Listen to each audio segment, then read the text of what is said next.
નમસ્કાર મિત્રો, છેલ્લે આપણે પરમાણવીય ત્રિજ્યા જે છે એના અંગે ચર્ચા કરેલી હતી.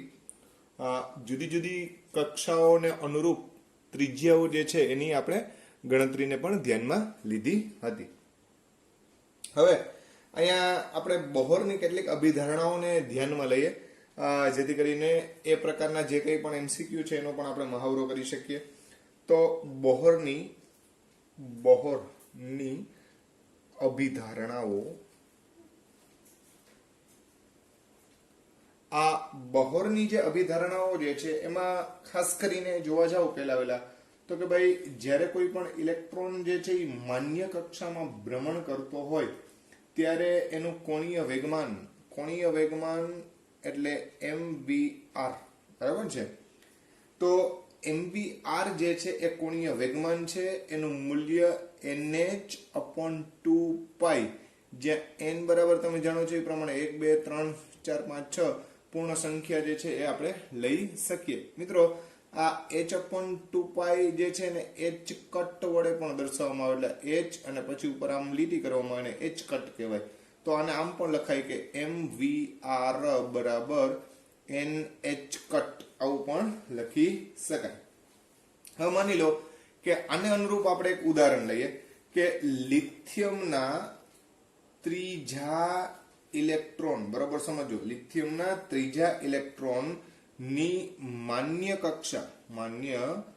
કક્ષા માટે કોણીય વેગમાન એની આપણે ગણતરી કરવી છે. કોના માટે વાત કરીએ છીએ તો કે ભાઈ લિથિયમના ત્રીજા ઇલેક્ટ્રોન. તો પેલા તો તમને ખબર હોવી જોઈએ મિત્રો કે લિથિયમ એટલે પરમાણુ ક્રમાંક 3 એટલે 1s2 2s1. ત્રીજા ઇલેક્ટ્રોન એટલે કે બીજી કક્ષા, જેને આપણે n બરાબર 2 વડે દર્શાવીએ છીએ.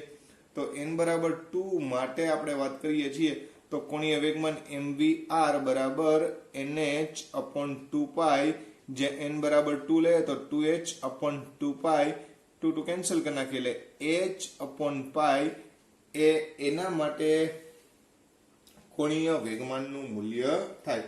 આ કોના માટે વાત કરી તો કે ભાઈ લિથિયમ જે છે એના ત્રીજા ઇલેક્ટ્રોન માટેની ચર્ચા કરેલી છે. તો આવી રીતે મિત્રો આપણને કોઈ પણ ઘટક માટે થાય અને mvr એટલે કે ટૂંકમાં કોણીય વેગમાન જે છે એનું મૂલ્ય આપણને પૂછી શકે. પછી આપણે બોહર ત્રિજ્યા જે છે એના અંગે અગાઉના લેક્ચરમાં સંપૂર્ણ ચર્ચા કરેલી છે, છતાં પણ તમને ખ્યાલ દે એના માટે થઈ અને બોહર ત્રિજ્યાનું સૂત્ર ફરીથી પાછું અહીંયા લખું છું અને એના વિશેના થોડાક ફેક્ટ છે એને પણ આપણે જરા ધ્યાનમાં લઈ લઈએ. તો બોહરની અભિધારણા અનુસાર પરમાણવીય ત્રિજ્યાના સંદર્ભમાં Rn બરાબર 0.529 n²/z, આ એંગસ્ટ્રોમમાં આપણને Rn નું મૂલ્ય મળશે, બરાબર છે. હવે જો તમારે પાઇકોમીટરમાં જોતું હોય તો આ 10 એંગસ્ટ્રોમ એટલે તમે જાણો છો કે 10⁻10 મીટર. હવે પાઇકોમીટર એટલે 10⁻12 મીટર, બરાબર છે. તો આ નામ લખી શકાય 52.9 n² અને z. તો હવે ત્રિજ્યા જે છે આપણે પાઇકોમીટરમાં મળશે. કેમાં મળશે? પાઇકોમીટરમાં. એટલે મિત્રો ક્યારેક સૂત્ર જોવું, કયા એકમમાં છે, શું મૂલ્ય માંગ્યું છે, એના આધારે આપણે ગણતરી કરવાની હોય છે. તો આ એવા ઘટકો માટે ત્રિજ્યાની ગણતરી થઈ શકે કે જેમાં ફક્ત એક જ ઇલેક્ટ્રોન સમાવિષ્ટ હોય, બરાબર છે. હા, n જે છે એ તમને ખબર છે કે જુદી જુદી કક્ષાની વાત કરે છે અને z છે એ શું છે તો કે ભાઈ પરમાણુ ક્રમાંક છે, બરાબર છે. તો આ વસ્તુને પણ ધ્યાનમાં લેવી. ભાઈ ઘણીવાર z ના મૂલ્ય જે છે એના આધારે દાખલો જે છે એ ઘણો જ ડિફરન્સ ધરાવતો હોય, તો એ વસ્તુ પણ આપણે ધ્યાને લેવી કે ફક્ત ખાલી આપણે n ને જ ધ્યાનમાં લઈએ એવું નહીં, પણ લિથિયમ હોય અથવા તો અન્ય કોઈ ઘટક હોય તો એના માટે શું કરવું, તો એ પણ વસ્તુ આપણે ધ્યાને લેવી.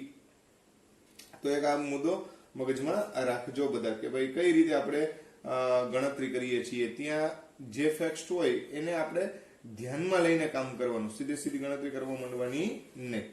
ત્યારબાદ આપણે જો ચર્ચા કરવા જઈએ તો અહીંયા એકમનો ડિફરન્સ કીધો, પછી આપણે કીધું એ પ્રમાણે કે ભાઈ આ હાઇડ્રોજન છે, પછી હિલિયમ +1 લઈએ, લિથિયમ +2 લઈએ, તો આ બધા એક ઇલેક્ટ્રોન ધરાવતી સ્પીસીઝ કહેવાય. એના માટે થઈ અને આપણે આ મૂલ્ય જે છે એ ગણતરીમાં લઈએ છીએ.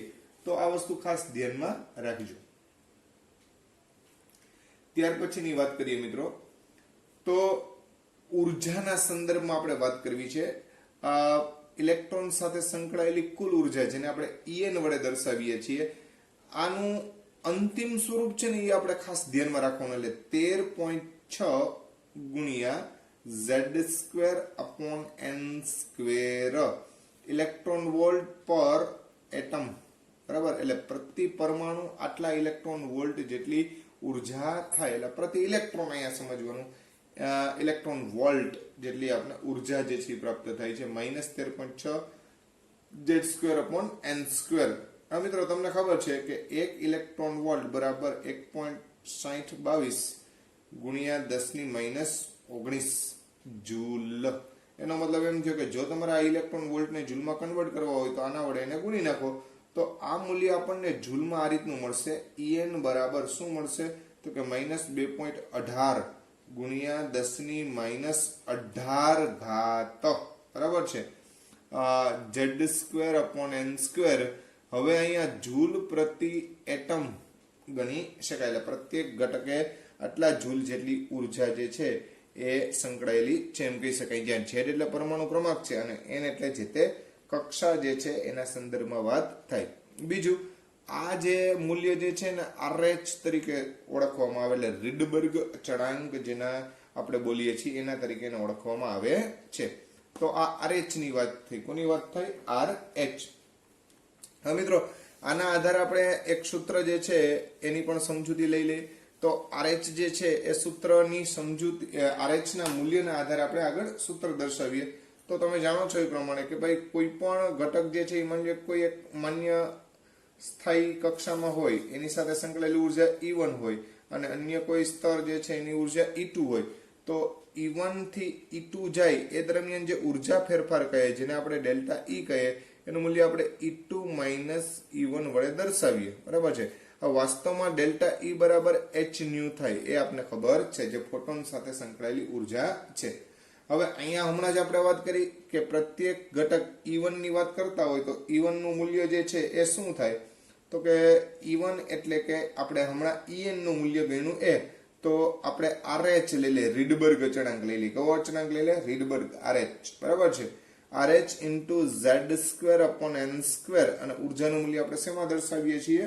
માઇનસ નેગેટિવ મૂલ્ય જે છે એ દર્શાવ્યું. હવે RH નું મૂલ્ય આપણે 2.18 × 10⁻18 જૂલમાં લે, એટલે આપણું આ મૂલ્ય છે એ જૂલમાં દર્શાવેલું કહેવાય. કેમાં દર્શાવેલું કહેવાય? જૂલમાં. એ જ રીતના E2 નું મૂલ્ય જે છે એ પણ આપણે આમ લઈએ RH, તો Z²/n² થાય. હવે આ E1 હોય તો અહીંયા N1 આવે અને E2 હોય તો અહીંયા શું આવે? N2 આવે. શું આવે? N2. આ વસ્તુ ધ્યાનમાં રાખવી.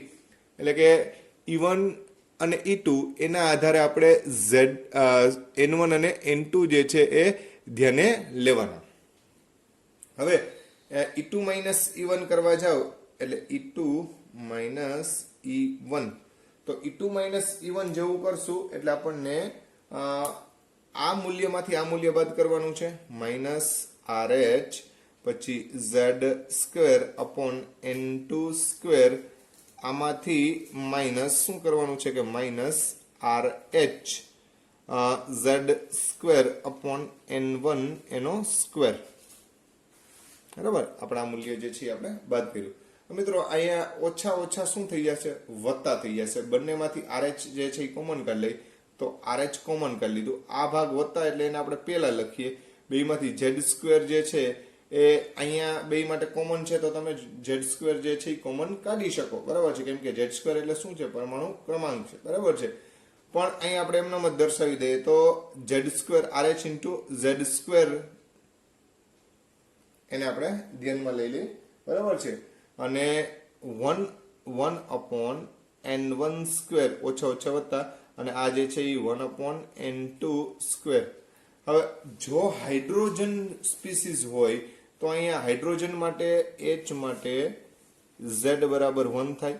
તો આ જે છે એનું સૂત્ર આપણે જેને ડેલ્ટા ઈ કીધો છે, ડેલ્ટા ઈ નું મૂલ્ય RH, આ z² એટલે 1 નો વર્ગ જ થશે, 1/n1 square minus 1/n2 square, આવું આપણે દર્શાવી શકીએ.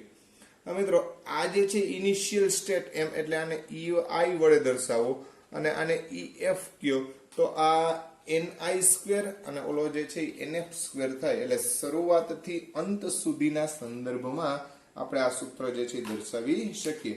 આ સૂત્ર અતિ મહત્વનું છે મિત્રો. આના આધારે આપણને ઘણા બધા પ્રશ્નો જે છે એ ઉદ્ભવી શકે. એટલે ધ્યાનમાં આ રાખજો કે ભાઈ પહેલી કક્ષામાંથી બીજી કક્ષામાં જાય ત્યારે ઉર્જા સાથે શું ફેરફાર થાય, અથવા બીજીમાંથી પહેલી સાથે જાય ત્યારે ઉર્જામાં શું ફેરફાર થાય, કોની ઉર્જા વધારે છે, કોની ઉર્જા ઓછી છે, આવા ઘણા બધા પ્રકારના અહીંયા પ્રશ્નો જે છે ઉદ્ભવી શકે. બીજી વાત કે આ સૂત્ર જે છે ને હજી આપણે આગળ જરાક સાદુરૂપ આપીએ તો તમને ખબર છે મિત્રો, હમણાં પેલા ઉપર જ લખ્યું હતું આપણે કે ડેલ્ટા ઈ બરાબર h ન્યુ, ડેલ્ટા ઈ બરાબર h ન્યુ. તો ન્યુ બરાબર એટલે આવૃત્તિ બરાબર ડેલ્ટા ઈ બાય h થાય કે નહીં. એટલે કે આ રેડબર્ગ અચળાંક જે છે RH એને h એટલે પ્લાન્ક અચળાંક વડે ભાગી નાખીએ, 1/ni square minus 1/nf square કરી નાખીએ આપણે તો આપણને આ પ્રકારનું સૂત્ર મળે. હવે રેડબર્ગ અચળાંકનું મૂલ્ય જે છે એ આપણને ખબર જ છે, બરાબર છે, 2.18 લઈએ છીએ, બરાબર છે, અને h એટલે પ્લાન્ક અચળાંક 6.626 ગુણ્યા 10⁻34. આ બંનેનું મૂલ્ય જે છે એનો ગુણોત્તર લેવા જાય તો રેડબર્ગ અચળાંક એટલે આપણને ખબર છે કે 2.18 ગુણ્યા 10⁻18, બરાબર છે, છેદમાં h એટલે 6.626 ગુણ્યા 10⁻34. આ જૂલમાં છે, આ જૂલ ઇન્ટુ સેકન્ડ છે, બરાબર છે. અને આ જે છે આપણને શેનું મૂલ્ય મળશે? આવૃત્તિનું. તો જે આવૃત્તિનું મૂલ્ય મળશે એ સેકન્ડ ઇનવર્સ અથવા જેને આપણે હર્ટ્ઝ કહીએ છીએ. શું કહીએ છીએ? હર્ટ્ઝ, બરાબર. તો 1/ni square minus 1/nf square આવી રીતે આપણે દર્શાવી શકીએ. અને આ બંનેનો ભાગાકાર જો આપણે કરી નાખીએ તો 3.29 ગુણ્યા 10⁻15 જે છે એ આપણને મળશે, 1/ni square minus 1/nf square hertz એવી રીતે આપણે દર્શાવી શકીએ, અથવા તો એને પ્રતિ સેકન્ડ એવો શબ્દ પણ કહી શકાય. તો આ રીતે આવૃત્તિ પણ તમે આ સૂત્રની મદદથી ગણી શકો. તો આ ડેલ્ટા ઈ ના સંદર્ભમાં આપણે ચર્ચા કરી. હવે સાથે સાથે અન્ય સૂત્રની જો ચર્ચા કરવા જઈએ તો માની લ્યો કે કોઈ પણ કક્ષકની જો વાત કરવા જઈએ, કક્ષકમાંના ઇલેક્ટ્રોન સાથે સંકળાયેલ કોણીય વેગમાન. અહીંયા મિત્રો અહીંયા કક્ષક શબ્દ લખ્યો છે તો તમને ખબર હશે કે L બરાબર 0 એટલે S કક્ષક, L બરાબર 1 એટલે P કક્ષક, આવું આપણે શીખી ગયા, બરાબર છે. L બરાબર 2 એટલે D કક્ષક અને L બરાબર 3 એટલે F કક્ષક થાય. તો આના માટે માની લો કે P કક્ષક હોય કે કોઈ પણ કક્ષક હોય તો કક્ષકમાં રહેલા ઇલેક્ટ્રોન સાથે સંકળાયેલું કોણીય વેગમાન, એનું સૂત્ર જે છે કોણીય વેગમાન, કોણીય એટલે કક્ષકીય કોણીય વેગમાન, કક્ષકીય કોણીય વેગમાન બરાબર √n into L plus 1 h/2π આ એનું સૂત્ર છે, બરાબર છે. દાખલા તરીકે S કક્ષક માટે L બરાબર 0 લો એટલે બધું શું થઈ જાય? 0. તો કોણીય વેગમાન જે છે એ 0 આવે. કોના માટે ભાઈ? S કક્ષક માટે. પણ P કક્ષક માટે તમને ખબર છે કે L બરાબર 1, એના માટે જોવા જાવ તમે તો અહીંયા 1 into 1 વત્તા 1 h/2π, 1 વત્તા 1 એટલે 2, 2 ગુણ્યા 1 એટલે 2, એટલે આ √2 into h/2 into π, 2 અને √2 એટલે અહીંયા √2 વધે એટલે h/√2π આવું આપણે લખી શકીએ. આ જ રીતે મિત્રો D અને F માટે પણ તમે ગણતરી કરી શકો. આ જે તે કક્ષકમાં રહેલા ઇલેક્ટ્રોન સાથે સંકળાયેલું કોણીય વેગમાન છે, બરાબર છે. તો આ વસ્તુ પણ ધ્યાનમાં રાખજો. તો આ રીતે કોઈ પણ કક્ષક જે છે એમાં રહેલા ઇલેક્ટ્રોન સાથે સંકળાયેલું કોણીય મેઘમાન એની ગણતરી આપણે આ રીતે દર્શાવીએ છીએ. હવે મિત્રો અતિ મહત્વનો પ્રશ્ન આપણને એમ કહેવામાં આવે કે ભાઈ અહીંયા માની લો કે n બરાબર 3 એટલે ત્રીજી કક્ષા જે છે એમાંથી n બરાબર 1 કક્ષામાં કોઈ પણ ઇલેક્ટ્રોન ગતિ કરે ત્યારે ઉત્સર્જિત થતી રેખાની સંખ્યા આપણે કહેવાનું છે. એટલે n બરાબર 3 માંથી n બરાબર 1 કક્ષામાં ઉત્સર્જિત થતી રેખાની સંખ્યાની ગણતરી પૂછે. સંખ્યાની ગણતરી દર્શાવો, આવો કોઈ આપણે પ્રશ્ન પૂછવામાં આવ્યો. બરાબર છે. તો આના માટેનું એક અતિ મહત્વનું સૂત્ર છે, ખાસ ધ્યાનમાં રાખજો, બધા નોંધી લેજો. તો રેખાની સંખ્યા પૂછે, રેખાની સંખ્યા અથવા ઉત્સર્જિત થતી રેખાની સંખ્યા પૂછવામાં આવે તો n2 n1 into n2 n1 plus 1 upon 2 આ એનું સૂત્ર છે. આનો ઉપયોગ કરી અને આપણે કોઈ પણ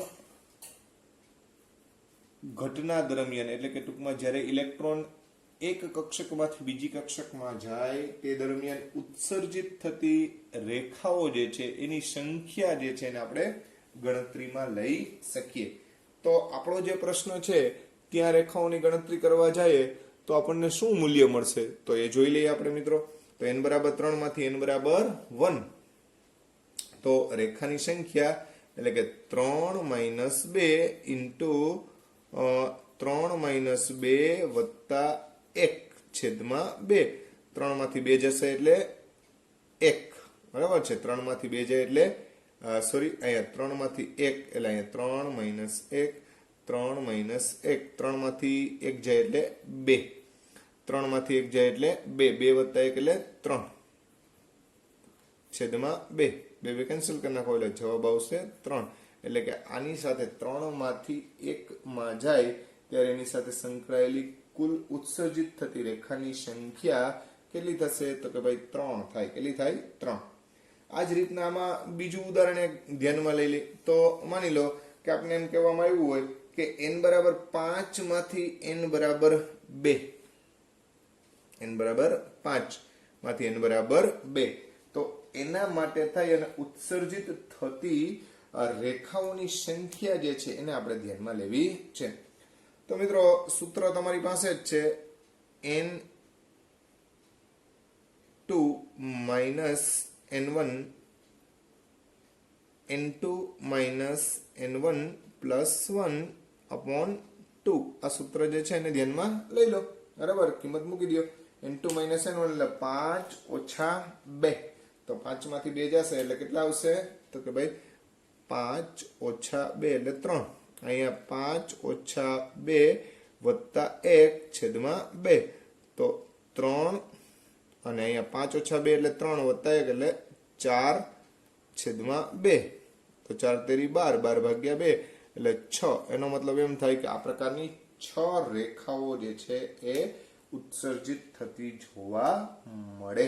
તો આ રીતે કોઈ પણ ઘટક માટે થઈ અને આ વસ્તુ તમે દર્શાવી શકો કે કેટલી રેખાઓ પ્રાપ્ત થશે, તો એની સંખ્યા ગણવા માટેનું આ અતિ મહત્વનું સૂત્ર છે. તો આ વસ્તુ ખાસ ધ્યાનમાં રાખજો. બરાબર. હવે બીજા કેટલાક ઉદાહરણો જે છે એને પણ આપણે ધ્યાનમાં લઈએ જેથી કરીને આપણો જે છે ખ્યાલ એ વધારે દ્રઢ બને. દાખલા તરીકે આપણને એમ પૂછવામાં આવે કે ભાઈ અહીંયા એક સંક્રમણ દર્શાવીએ કે માની લો કે આ રીતની 3 લાઈન બતાવી. આપણે પ્રથમ ઉર્જા સ્તર બતાવી દે, આ n બરાબર 1 બતાવી દે, આ n બરાબર 2 બતાવી દે અને આ n બરાબર 3 બતાવી દે. માની લ્યો કે અહીંથી અહીંયા ડાયરેક્ટ ટૂંકમાં પ્રથમમાંથી તૃતીયમાં જાય એની સાથે સંકળાયેલી ઉર્જા જે છે એને આપણે માની લો કે E1 કહી દઈએ. શું કહી દઈએ? E1. એની સાથે સંકળાયેલી ઉર્જા આપણે λ1 છે. હવે પ્રથમમાંથી બીજામાં જાય એના સાથે સંકળાયેલી E2 છે અને બીજામાંથી ત્રીજામાં જાય એના માટેની E3 છે. બરાબર છે. તો પ્રત્યેક સાથે સંકળાયેલી લેમડા જે છે એ લેમડા 3 થાય અને અહીંયા લેમડા 2 થશે, બરાબર. હવે આવી માહિતી આપી હોય ને આપણે એમ કહેવામાં આવ્યું કે જો E1 બરાબર E2 પ્લસ E3 હોય તો તેના લેમડા 1, લેમડા 2 અને લેમડા 3 નો સંબંધ ચર્ચો, બરાબર, અથવા સંબંધ શું થાય, બરાબર, એવું આપણે પૂછી શકે. તો મિત્રો જો આ ઉર્જાનું મૂલ્ય E1 છે, આ E2 અને E3 છે, અને E1 કેટલું થાય છે તો કે E2 અને E3 ના સરવાળા જેટલું થાય છે. આટલી માહિતી આપણને આપી દેવામાં આવેલી છે ઓલરેડી, બરાબર છે. હવે આપણે ગણતરી શું કરવાની છે ભાઈ, તો કે આપણે ગણતરી કરવાની છે કે લેમડા 1, લેમડા 2, લેમડા 3 નો સંબંધ શું થાય એની આપણે ગણતરી કરવાની છે. તો તમે જાણો છો મિત્રો E બરાબર HC અપોન લેમડા, આ સૂત્ર તમને ખબર જ છે. હવે આ સૂત્રમાં એપ્લાય કરવા જાવ તમે, બરાબર છે, તો આ E1 પ્રપોઝનલ ટુ 1 અપોન લેમડા થાય કે નહીં, બરાબર છે. તો આ સૂત્રના આધારે હું આવું લખી શકું કે E1 ની જગ્યાએ 1 અપોન લેમડા 1 બરાબર, અથવા આખો HC અપોન લેમડા 1 લખો, આના માટે HC અપોન લેમડા 2 લખો, આના માટે HC અપોન લેમડા 3 લખો, બધામાંથી HC કોમન કાઢી અને ઉડાડી દો, બરાબર છે. એટલે આનું મૂલ્ય થશે 1 અપોન લેમડા 1 બરાબર 1 upon lambda 2 plus 1 upon lambda 3 થાય. ખ્યાલ આવે છે? હવે અહીંયા તમારે કરવાનું શું છે તો કે ભાઈ આપણે આનો લસા લઈ લઈએ, બરાબર. તો લેમડા 3 ઇન્ટુ લેમડા 3 વત્તા લેમડા 2 છેદમાં લેમડા 2 ઇન્ટુ લેમડા 3 બરાબર 1 અપોન લેમડા 1, અને વ્યસ્ત કરી નાખો તો લેમડા 1 બરાબર lambda 2 into lambda 3 upon lambda 2 plus lambda 3.